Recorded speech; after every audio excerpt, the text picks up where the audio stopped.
Hey, welcome back to Rock Stardust. Hope you're doing well out there. This episode we're going to have a look at the amazing Stuart Adamson, one of Scotland's finest, probably one of their most important, ambassadors in terms of what he did culturally from a music standpoint. But so much more than that, So I'm going to look at him and have a chat. Basically, I've been listening to some of his music, Big Country and the Skids, and playing the guitar. He was a big influence on my guitar playing, and just being young and first hearing the music, that I just wanted to have a chat. And I think I've been seeing, his daughter Kirsten's posts as well on Facebook, and yeah, it struck me on. And I sort of got the guitar out. I was going to do some riffs as well. I'll do that at another time. Do some of my favourite, and demonstrate them with those 2-string techniques, and how he got that kind of bagpipey sound and brilliance there, and that Celtic Rock, one of the most innovative guitar players ever. Through that punk, post-punk, new wave period, yeah. So, born in Manchester, but grew up in Dunfermline, Scotland. And what got me firstly into Stuart and the band was this album here, which is The Crossing, amazing. So I was pretty young. I just started playing guitar. This really caught my ear as a unique, brilliant sounding album. But the sound was so fresh and vital, and had that Scottish emotion, and the big land. So just a brilliant album, and the whole band were on fire, So along with Stuart, you had Brucey, who they'd worked together, and those parts, I give him some credit as well, because there's often two pieces going on at the same time, playing different things. So he does help a lot with the creation of the sound, and obviously Mark Brzezicki's brilliant drumming. He's like the Neil Peart of post-punk, new wave 80s. The brilliant drummer, obviously the bass playing, which is terrific as well. Tony Butler. And interestingly enough, Tony Butler and Mark Brzezicki worked on with the Pretenders after that terrible thing that happened to James Honeyman Scott and Pete Farndon. So there was a gap there, So that's another band that I love. But so this album had so much to it, and those lyrics that stuck with you as a kid, from your father's hand, it always felt like a fist. And I'm not expecting to grow flowers in the desert, but I can live and breathe and feel the sun in wintertime. I think that's tremendous. So lyrically, there was an inspiration there too, as well as the guitar playing and the anthemic singing. You know what I mean? And so through that too, you identify those artists that are important. And what struck me about Stuart is that there was integrity, and you could sense that integrity. You know what I mean?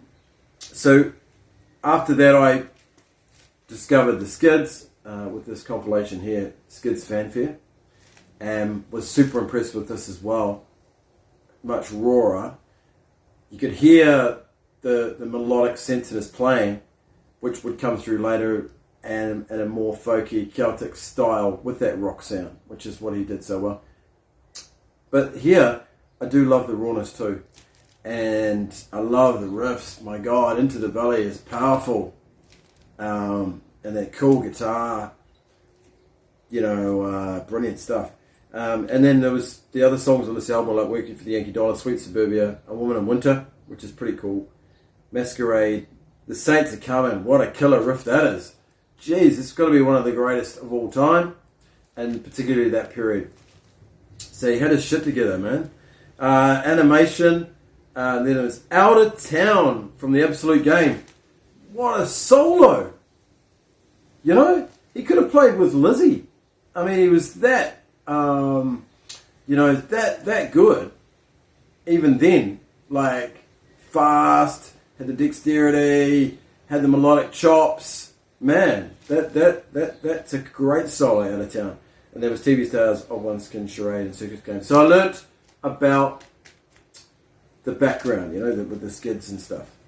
And obviously, the other thing that stood out was, when they did the in-between, there was, after the crossing, there was that Wonderland, which to this day, biggest belief that riff,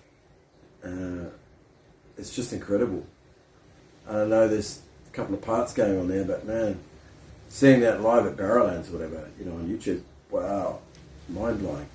And superb stuff. Now, I've covered this off. This is a great album, obviously inspired, talking about the people and the plight from those factories closing down, steelworks.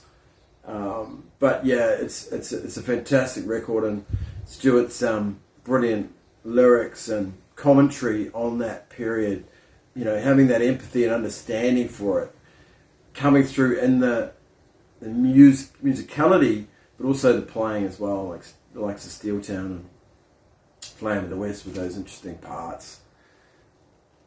Tricky, quick. Where the Rose is Sown, Come Back to Me, Tall Ships, Girl with Grey Eyes, Rain Dance, love that. Great Divide, Just a Shadow. Could talk about Just a Shadow for hours. Just a shadow of the man I could be. Like a garden in the forest that the world will never see. Come on. This guy was amazing. Amazing. And then obviously, what's interesting, I'll tell you a little story. After that album, there was some gaps and stuff, they had some time, and they did a soundtrack for Restless Natives. A friend of mine who unfortunately is no longer with us, Kenny McDonald, he's actually from Glasgow, but he moved over to New Zealand. I did some recording with him and became really good friends. And he was telling me once, we were just having a chat, and I think I brought up, Stuart and Big Country, and he was telling me that when he was at, Parkland Studios, that, Stuart did some guitar parts for that album in the studio with him, and he said he really enjoyed that time, and what a lovely guy he was. And he used to ride his motorbike from Dunfermline to Glasgow, and then at the end of the session rode back, go home. And he talked a lot about Dunfermline football team. So there's passion there, yeah. So that's just a little insight. Cool. And this album here, there's a massive standout track, and it's the first song on the album, and it's I Lead On. So from a playing perspective, from a songwriting perspective, from an emotive vocal perspective, I think it's one of his greatest songs, and it's a highlight of this album, and it's even better live.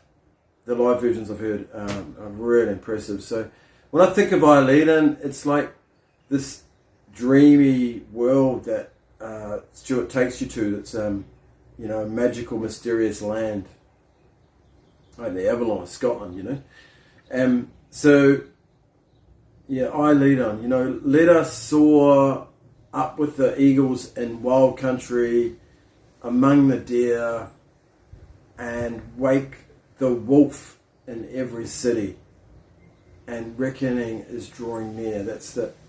I love that lyric. Wake the wolf in every city. What an amazing couplet there. So he was very much a poet, as well as a rocker and man of the land.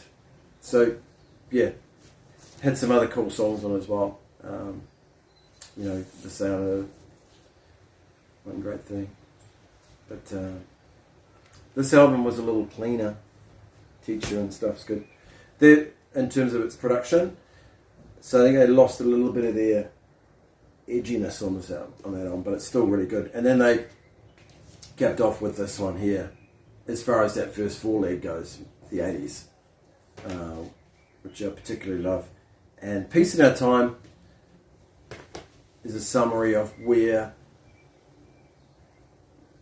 it would be so cool to have him around now, like at this time in the world we're in, which is just so much upheaval going on. And Peace in Our Time is really apt for right now. It's such a brilliantly penned song and lyric with so much honesty and emotion. That's what the world needs. Not bullshit, not smoke and mirrors, but some joyous, real music. Screw this AI shit. You know, I've got no time for that. We need Stuart Adamson, big country, in the forefront, and wake the hell up. And this is what music will do. Obviously, they did big Buffalo Skinners in the early 90s, which I think was their heavy metal album, almost, you know, or heavy rock was almost, Thin Lizzy would have been proud of that, you know, so it was powerful and angry and, again, great stuff. But this is a little bit of a chat I wanted to share, my thoughts. One of the finest musicians, singers, songwriters of his generation, sadly taken away so young at 43 through tragic circumstances, but I won't get into that right now. I just want to share my feelings on what amazing music, what an amazing player. It's even got me excited to play the guitar again, just thinking about it. So I will do that vid with some of my favourite riffs and bits and pieces. Try and do them justice, you know. And hey, there was even some great tracks later on. Fragile Thing, very special song. And that other one about swirling waters and stuff. I can't think of it right now, but hey, thanks so much for watching. I hope you like this kind of material. Please do give it a like, hit the subscribe button, it's free. You'll get up notification updates, and we'll build this community. It's pretty cool. And you know, leave your comments there. I know there's a lot of passionate fans and your thoughts and favourite moments, and let's just praise Stuart Adamson, one of the guns, one of the greats. And we'll see you next time. Cheers. Thanks for watching Rock Stardust.